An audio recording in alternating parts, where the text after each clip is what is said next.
பருப்பும் இவை நாளும் கணவனுக்கு நான் தருவேன். கோலம் செய் துங்க கரிமுகத்து தூமணியே நீ எனக்கு சங்கத்தமிழ் மூன்றும் தா. அன்பர்கள் அனைவருக்கும் ஆத்திய சொர்ணலட்சுமி ஆத்ம வணக்கங்கள். இந்த பதிவு டிசம்பர் மாதத்திற்குரிய பலன்களை காணவிருக்கிறோம். ஏன்னா வருடத்தின் நிறைவான மாதம் அப்படின்னு சொல்லலாம். இந்த 12 மாதங்கள்ல எதுவுமே நடக்கலன்னா கூட இந்த நிறைவான மாதத்தில் எங்களுக்கு ஏதாவது நடைபெறாதா அப்படின்னு ஆவலோடு காத்திருக்கிறார்கள் அனைவருமே அப்படின்னு சொல்லலாம். இப்போ நிறைய அதிசாரத்து கிரகங்கள் டிரான்சிட்டும் ஆயிருக்குது. இந்த வருடமும் ஆச்சு, சனி பயிற்சி ஆச்சு, குரு பயிற்சி ஆச்சு, நமக்கு ராகுகேது பயிற்சின்னு எல்லாமே. ஆனாலும் கூட இன்னமும் எதுவும் நடக்கல. இந்த மாதத்துல காத்து வாக்கில் ஏதாவது செஞ்சுட்டு போகுமா அப்படின்னு நிறைய பேருடைய எதிர்பார்ப்பு இருக்குது. ஏன்னா அதிசாரத்தில் குருவும் பயிற்சியாகி இப்ப வக்ர நிலையை வேற அடைந்து இப்ப பின்னோக்கி வேற செல்ல போகிறார். அப்ப எப்படி இருக்கும் அந்த மாசம்? எவ்வளவு சூப்பரா இருக்குமா, சூப்பர் டூப்பரா இருக்குமா, எதிர்பார்க்கலாமா, இல்லை எங்களுக்கு ஏதாவது ஒரு பயமா இருக்குமா? அப்படி இந்த இடத்துல கட் பண்ணிடுங்க. எங்களுக்கு ஏதாவது இல்லை எங்களுக்கு ஏதாவது நாங்கள் இன்னும் விழிப்புணர்வாக இருக்கணுமா அப்படின்னு கேட்குறவங்களுக்குலாம் இந்த பதிவில் தெளிவான பலன்களை துல்லியமாக தந்துருக்கிறோம். அதனால் பதிவை முழுமையாக கேட்கணும். இதில் ஒரு எளிமையான வழிபாடுகள் தான் சொல்ல போகிறோம். அதையெல்லாம் பின்பற்றுங்க, உங்கள் வாழ்வை வளமாக்கி கொள்ளுங்க. இந்த மாதம் காணப்படும் கோள்களின் சஞ்சார நிலைகள்னு பார்த்தீங்கன்னா உங்களுக்கு ஆஸ் யூஷுவலாக நம்மளுக்கு மீனத்தில் சனி மகர நிலத்தில் அடைஞ்சு அவர் ஜம்முன்னு இன்னும் நான் தயாராக இருக்கேன், உங்களுக்கெல்லாம் யார் யாருக்கெல்லாம் என்னென்ன பலன் கொடுக்கணும் அப்படின்ட்டு ரொம்ப உத்வேகமாக இருக்கிறார் அப்படின்னு சொல்லலாம். குரு உங்களுக்கு வக்ரமாகி உங்களுக்கு இப்ப அதிசாரத்தில் முன்னோக்கி போய் இப்ப பழைய நிலைக்கு மிதுனத்திற்கே பின்னோக்கி அவரும் ஜம்முன்னு அமர்ந்துட்டாரு, அமர போகிறார். இந்த மாசம் 5ஆம் தேதி அவர் ரெடியா காத்துக்கிட்டு இருக்காரு, எப்ப பின்னோக்கி வரலாம் அப்படின்ட்டு. அது மட்டும் இல்லாம கேது உங்களுக்கு சிம்மத்தில் இருக்கிறார், ராகு உங்களுக்கு கும்பத்தில் இருக்கிறார். இந்த கர்ம கிரகங்கள் பொசிஷன் இதான்.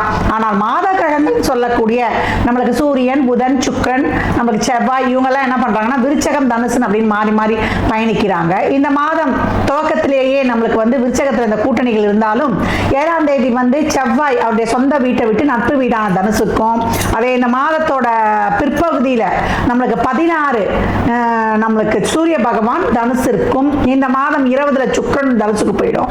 அதே போல 29 புதனும் தனுசுக்கு போறாரு. இப்படின்னு இவங்கெல்லாம் மாறி மாறி பயணிக்க போகிறாங்க. பெரும்பாலும் கிரகங்கள் விருச்சகத்திலே தனுசுலேயே தான் இப்போ டிரான்சிட் இருக்க போகுது. சந்திரன் மீனத்துல உதயமாகிறார். நம்ம பெரும்பாலும் நமக்கு டிசம்பர் மாதம் என்று சொன்னாலே கார்த்திகை நம்மளுக்கு 17ஆம் தேதியிலிருந்து மார்கழி 16 வரைக்கும், இதுதான் நம்மளுக்கு டிசம்பர் மாதம். இந்த மாதத்துக்குரிய நான் சொல்லிட்டேன் ஏற்கனவே எப்படிலாம் நம்ம இந்த மாதத்தை ஹேண்டில் பண்ணிட்டு போகலாம் என்பதை இந்த பதிவில் தெளிவாக காணலாம். வாங்க. கடக ராசி கடக லக்னத்திற்கான பலன்களை காணவிருக்கிறோம். இந்த டிசம்பர் மாதம் ஆசையை நிறைவேற்றிக் கொள்ளும் அற்புதமான மாதம் அப்படின்னு சொல்லலாம். ஆனால் கடக ராசிக்கு தான் இந்த பலனை சொல்றீங்களா அப்படின்னு எல்லோருக்குமே ஒரு சந்தேகம் வந்தே இருக்கும். யாரும் ஐயமே பட வேண்டாம். ஏன்னா உங்களுக்கு இப்ப இல்ல, இனி வரக்கூடிய காலங்கள்லாம் உங்களுக்கான காலம். 2இல் கேதுவும் 8இல் ராகும் எங்களை படாத பாடுபடுத்துதுமா. அந்த பக்கம் இந்த பக்கம் எங்களுக்கு திரும்ப முடியல, ஓட முடியாது, ஒளிய முடியாது. 2 கேமராக்கள் சுத்தி இருக்குதுன்னு சொல்லுவீங்க. இவங்க எந்த இடத்துல எப்ப பாக்குறாங்க, எப்ப எந்த ஏவுகணையை வீசுவாங்கன்னு தெரியல. அப்படி இருந்து கஷ்டப்பட்டு கொண்டிருக்கிறோம். அஷ்டம சனியை கூட நாங்க கடந்து வந்துட்டோம். இந்த அஷ்டமராக எங்களை பாடாய்படுத்துது. உடல் வகையில, பொருளாதார வகையில, அதே போல உறவுகள் வகையிலன்னு ரொம்ப புலம்பிக் கொண்டிருந்த கடகத்திற்கு இப்ப குரு அதிசாரத்தில் நிறைய ஒரு ஆற்றல், ஒரு பெரிய பலத்துடன் அவங்களை உத்வேகமாக அனைத்து வகையிலுமே களமிறங்க வைத்திருக்கிறார் அப்படின்னு சொல்லலாம். எல்லாருக்குமே ஒரு நல்ல பலன்கள். இந்த மாதம் பார்த்தீங்கன்னா 5ஆம் இடத்தில் ஒரு அற்புதமான கூட்டணிகள் இருக்கிறாங்க. சூரியன், செவ்வாய், புதன், சுக்கிரன் அப்படின்னு சொல்லிட்டு உங்களுடைய ஆழ்மன எண்ணங்கள், விருப்பங்கள் அனைத்தையும் நிறைவேற்றி தர காத்திருக்கிறாங்க. 10ல் சனி, அப்புறம் மாத ஆரம்பத்திலே ராசி அதிபதியும் இணைந்து தொழில் சார்ந்த அனைத்து விதமான பிரச்சனைகளையும், வேலையே போயிடுச்சுன்றவங்களுக்கு கூட ஒரு வேலையை உங்களுக்கு அமைத்து கொடுப்பது, வேலையில் இருந்த சிக்கல்கள், பிரச்சனைகள் இதெல்லாம் உங்களுக்கு நீக்கி தருவது, வேலை சம்பந்தப்பட்ட வழக்குகள்லாம் இருந்தால் அதற்கெல்லாம் ஒரு சுமூகமான தீர்வு கிடைப்பது, இதெல்லாம் ரொம்ப அருமையாகவே இருக்குது அப்படின்னு சொல்லலாம்.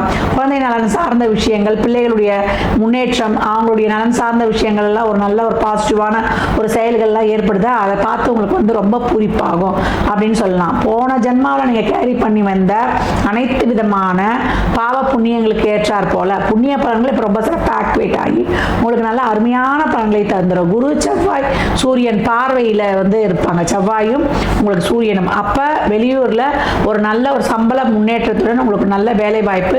ரியல் எஸ்டேட் துறையில் இருப்பவர்களுக்கு நல்ல பிளாட் ப்ரொமோட்டர்ஸ்லாம் இருப்பாங்க இல்லையா, இந்த ஜாயின்ட் வெஞ்சர் அப்படின்னு சொல்லக்கூடிய ஒருத்தர் முதலீடு போடுவது, ஒருத்தர் இடம் கொடுத்து செய்யக்கூடிய அந்த வீடு கட்டி விற்கும் தொழில்கள்லாம் இப்போ வந்து உங்களுக்கு ரொம்ப சிறப்பாக கை கொடுப்பது. இதெல்லாமே வந்து ரொம்ப அருமையாக இருக்கக்கூடிய காலகட்டம் அப்படின்னு வந்து சொல்லலாம். திருமணம் சார்ந்த விஷயங்கள் ஒரு நல்ல ஒரு கை கொடுப்பது, திருமணம் பற்றிய பேச்சுவார்த்தைகள், எதிர்த்தரப்புக்கு ஜாதகம்லாம் சிறப்பாக இருக்கும்போது தாராளமாக பண்ணிக்கொள்ளலாம். கணவன் மனைவிக்கு கட் பண்ணிடலாம். கணவன் மனைவிக்கிடையே இருந்த கருத்து வேறுபாடுகள்லாம் இப்போல்லாம் வந்து கொஞ்சம் கொஞ்சமாக தீரக்கூடிய சூழல்லாம் உருவாகும். ரெண்டு பேர் வந்து ஒருத்தர் புரிந்து நம்மளுக்கு இது காலகட்டம் இப்படி தான் இருக்குது. ஏன்னா கடகத்துக்கு எப்போவுமே 7ஆம் இடம் சனியுடைய வீடாக இருக்கிறதுனாலேயே கொஞ்சம் பிரச்சனைகள் இருக்கக்கூடிய சூழலாகவே இருக்கும் அப்படின்னு சொல்லலாம். ஆயில்லையும் ரொம்ப அவசரப்பட்டு முடிவெடுத்துடாதீங்க. பூசம் எப்போ உறவு கிட்ட கொஞ்சம் விட்டு கொடுத்து போயிடுங்க. புனர்பூசம் வந்து எப்போ வந்து உங்கள் தாய்மையை இன்னும் கொஞ்சம் அதிகப்படுத்தி எல்லோரும் நல்லா இருக்கணும்னு வந்து நீங்கள் நினைக்கும் பொழுது, உங்களுடைய தாய்மையை அனைவருக்கு பகிரும் பொழுது உங்களுக்கு வந்து எல்லா பலன்களும் உங்களை தேடி வரும் அப்படின்னு வந்து சொல்லலாம். எவ்வளோக்கு எவ்வளோ வந்து தன்னலமாக இல்லாமல், தன்னலம் அதிகம் கொண்டவர்கள் தான் தன்னலமாக இருக்கணும். அதை தாண்டி உங்கள் தாய்மையை பிறருக்கு பகிரும் பொழுது உங்களுக்கு எல்லா பலன்களும் உங்களை தேடி வரும். என்னமா இதை வந்து எல்லாருக்கும் பகிரணும் அப்படின்ட்டீங்கன்னா, நம்ம குடும்பத்தை பார்த்துட்டு தான் அடுத்த குடும்பத்தை பார்ப்போம். புனர்பூசம் எப்போ வந்து உங்களை போலவே மற்றவர்களையும் வந்து நேசிக்கும் பொழுது, அனைவரையும் வந்து தாய்மை குணத்தோடு பராமரிக்கும் பொழுது சிறப்பான பலன்களை வந்து நல்லா பெற்றுக்கொள்ளலாம். ஏன்னா ஒவ்வொருடைய நட்சத்திரத்துக்கும் ஒவ்வொரு நட்சத்திரத்துடைய தன்மைக்கேற்றார் போல இந்த பலன்களை நீங்கள் வந்து ஆக்டிவேஷன் பண்ணும்பொழுது அந்த செயல்பாடுகளை உங்கள் வாழ்க்கையில் வந்து எளிதாக வந்து வெற்றி கொள்வதற்கு இதெல்லாம் வந்து ஒரு அருமையான ஒரு டிப்ஸ். அதெல்லாம் ஒரு சின்ன சின்ன விஷயம்தான். இதுலேயே நம்ம வந்து தெளிவாக நம்ம ஃபாலோ பண்ணோம்னா நம்ம வாழ்க்கையில் மிகப்பெரிய ஒரு மாற்றங்கள்லாம் பார்க்கலாம். ஏன்னா அந்த கழகத்துக்கு பொறுத்த வரைக்கும் நிறைய ஒரு முடிவு எடுக்கிறதுல ஏன்னா உங்களுக்கு நிறைய டிப்ரெஷன் ஜாஸ்தி ஆகிடும். இவங்க எதிர்பார்ப்பு ஏற்றார் போல எதிர்த்தரப்பு செயல்படணும்னு நினைக்கும் பொழுது அந்த செயல்பாடு இல்லாத போது ரொம்ப வந்து தொய்வு நிலையை அடைஞ்சிருவாங்க. எப்போ வந்து இவங்களுக்கு நெகட்டிவான விஷயங்கள் வந்து சீக்கிரமாக வந்து தொற்றிக்கொள்ளும் அப்படின்னு சொல்லலாம். ஆனால் எப்போ வந்து இவங்க வந்து கைப்பிடி உப்பு வந்து தண்ணியில் போட்டு குளிப்பது வந்து ரொம்ப சிறப்பு. இல்லை கடலில் போய் அப்பப்போ நேரம் கிடைக்கும் போது குளிப்பது. பௌர்ணமி தினங்களில் வந்து அரிசி நம்ம வீட்டில் சாப்பாடு செய்யறதுக்கு வாங்குவது, ஆலயத்தில் அன்னதானத்திற்கு கொடுப்பது, அன்னதானத்திற்கு உதவி செய்வது, இதெல்லாம் வந்து இவங்களுக்கு ரொம்ப அந்த மனநிலையை வந்து சிறப்பாக வச்சுக்கணும்னு சொல்லலாம். நிறைய வந்து இப்போ குடும்பத்தில் இருக்கக்கூடிய பிரச்சனைகள்லாம் அவங்க எதிர்கொண்டு வருவதற்கு ரொம்ப கஷ்டப்படுது கடகம். இந்த காலகட்டம் தொழில், திருமணம், வேலைவாய்ப்பு, குழந்தை பாக்கியம் அப்படின்னு எல்லா விதத்துலையுமே ஒரு சின்ன சின்ன மூவ் இருக்கும்.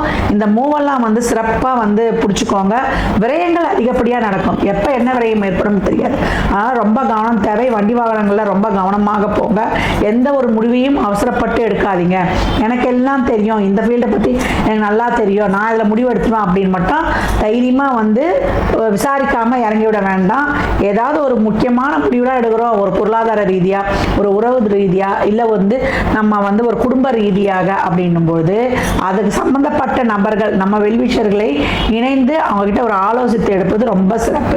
கடகம் இந்த மாதம் உங்களுக்கு நல்ல பலன்கள் தான் சொல்லியாச்சு. ஏன்னா கிரகங்கள் வந்து உங்களுக்கு 5, 6 என்ற இடத்துல போகுது. அரசு துறை சம்பந்தப்பட்ட விஷயங்கள், டெண்டர் சார்ந்த விஷயங்கள், உத்தியோகத்தில் நல்ல ஒரு ப்ரொமோஷன்ஸ் கிடைக்கிறது, இதெல்லாமே ரொம்ப உங்களுக்கு சிறப்பாகவே இருக்கும். எல்லா விஷயத்திலையும் கொஞ்சம் பொறுமையாக நிதானமாக ஹேண்டில் பண்ணி விழிப்புணர்வாக இருக்கும்போது இந்த மாதம் சிறப்பாக இருந்தெல்லாம். மாணவர்கள் கூடுதல் எஃபர்ட் போடுங்க. அதே போல் வயதில் மூத்தவங்க உங்கள் உடல் ஆரோக்கியத்தில் கூடுதல் கவனம் எடுத்துக்கோங்க.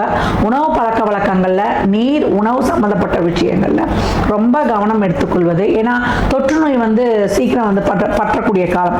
ஒரு விஷக்காய்ச்சல், அதே போல் வந்து ஒரு பேக் பெயின், அதே போல் அடிவயிறு சம்பந்தப்பட்ட பிரச்சனைகள், பிரயாணங்களில் வந்து கொஞ்சம் கவனம். அதே போல் உங்களுடைய உடைமைகள், உங்களுடைய விலை உயர்ந்த பொருட்கள் இதெல்லாம் வந்து பயணத்தின் போது கவனமாக வச்சுக்கணும். நம்ம போவோம், ஒரு கோயிலுக்கே போவோம், யாருன்னா கையை விட்டு நம்ம அவங்களுடைய ஃபோனையோ காசையோ எடுக்கக்கூடிய சூழல் இப்பொழுது ஏற்படக்கூடிய நேரமாக இருக்கிறதுனால அதிகமான கூடுதல் விழிப்புணர்வு இப்பொழுது தேவை. கடகத்திற்கு இந்த டிசம்பர் மாதம் உங்களுக்கு எவ்வளோக்கு எவ்வளோ நீங்கள் வந்து விழிப்புணர்வோடு ஒவ்வொரு விஷயத்தையும் செய்கிறீங்களோ உங்களுக்கான மிகச்சிறப்பான பலன்கள் உண்டு. அது தொழில் ரீதியாக, குடும்ப ரீதியாக, உங்களுக்கு பொருளாதார ரீதியாக, உங்களுக்கு அனைத்து வகையிலுமே பிள்ளைகள் நலன் சார்ந்த விஷயங்கள், என்னென்ன விஷயங்களுக்கு நீங்கள் வந்து முயற்சி போடுறீங்களோ அந்த விஷயங்களுக்கான பலன்கள் உங்களுக்கு நல்லாவே கிடைக்கும். என்ன குழப்பம் இல்லாமல் சிந்தனை தெளிவுடன் செயல்படும் பொழுது மிக அருமையான பலன்களை நீங்கள் பெற்றுக்கொள்ளலாம். கடக ராசிக்கு இந்த மாதம் நீங்கள் வந்து வழிபட வேண்டிய தெய்வம் என்னன்னு கேட்டீங்கன்னா சிவ வழிபாடு. எப்பெல்லாம் வந்து உங்களுக்கு நேரம் கிடைக்கும்னா கார்த்திகை மாதமாகவே இருக்கு. சோமவார விரதத்தை திங்கள்தோறும் கடைபிடிப்பவர்களுக்கு ரொம்ப சிறப்பான பலன்கள். அந்த விரதம் இருந்துட்டு சிவபுராணம் படிச்சுட்டு ஒரு வில்வம் எடுத்து சிவனுக்கு அர்ச்சனை பண்ணிட்டீங்கன்னா போதும். ஒரு வெண்பொங்கல் நிவேதனம் பண்ணிடுங்க. அதில் வந்து ஒரு லிம்சங்கா ஊறுகாவோட ஒரு வாட்டர் பாட்டில் தண்ணியோட பண்ணிடுங்களேன். உங்களுக்கு பாருங்க மிகச்சிறப்பான பலன்கள் நீங்க கைகூடாக மிகச்சிறப்பான பலன்களை நீங்கள் கண்கூடாகவே காணலாம். அந்த பிரசாதம் செய்யறதுக்கு பொருளாக கூட வாங்கி கொடுத்துடலாம். பச்சரிசி, மிளகு, சீரகம், கல்லுப்பு, வெல்லம் இதெல்லாம் வாங்கி கொடுக்குறீங்க. இன்னும் அதை வந்து சக்கரை பொங்கலாம் பண்ணிக்கலாம். பண்ணி கொடுத்து பாருங்க, உங்கள் வாழ்க்கையில் காணப்படும் அதிரியான மாற்றங்கள், திருப்பங்கள் மிக சிறப்பானதாக உங்கள் வாழ்க்கையில் வந்து முன்னேற்றத்திற்கு வந்து ரொம்ப அருமையாக காணலாம். இதெல்லாம் வந்து நீங்கள் வாங்கி கொடுக்கும்பொழுது உங்கள் வாழ்க்கையில் மிக சிறப்பான முன்னேற்றங்களை அனைத்து வகையிலுமே, அது பொருளாதார முன்னேற்றம் இல்லை, ஒரு தொழில முன்னேற்றம், ஒரு வந்து நம்ம வாழ்க்கையில் வந்து நிறைய வசதி வாய்ப்புகளை பெருக்கிக் கொள்வதற்குன்னு எல்லா வகையிலுமே நல்ல ஒரு பிராண்டட் லைஃப் இப்போ வந்து உங்களுக்கு கிடைக்கும். அந்த மாதிரி வந்து எல்லா வகையிலும் சமூகத்தில் 4 பேர் கிட்ட ஒரு நல்ல மதிப்பு மரியாதையுடன் அரசியல் தொழில் இருப்பவர்களுக்கு நல்ல பதவி வாய்ப்புகள்லாம் கிடைப்பது. ஏன்னா இதுக்கு முன்னாடி வந்து நிறைய வந்து இந்த அரசியல் துறையில் இருந்தவங்களாம், இந்த துறை சார்ந்த இந்த ராசியில் இருந்தவங்களாம் கொஞ்சம் வந்து மன கஷ்டம்லாம் பண்ணிட்டு வரீங்க இல்லையா. இனிமே வந்து அப்படியே மீண்டு எழுந்து உங்களுடைய வெற்றி 8 திக்கும் கொடி கட்டி பறக்கும் அப்படின்னு வந்து சொல்லலாம். கடகம் இனி வருவது உங்களுக்கு கனிவான காலங்களே. கடக ராசிக்கு என் நல்வாழ்த்துக்களை தெரிவித்துக் கொள்கிறேன்.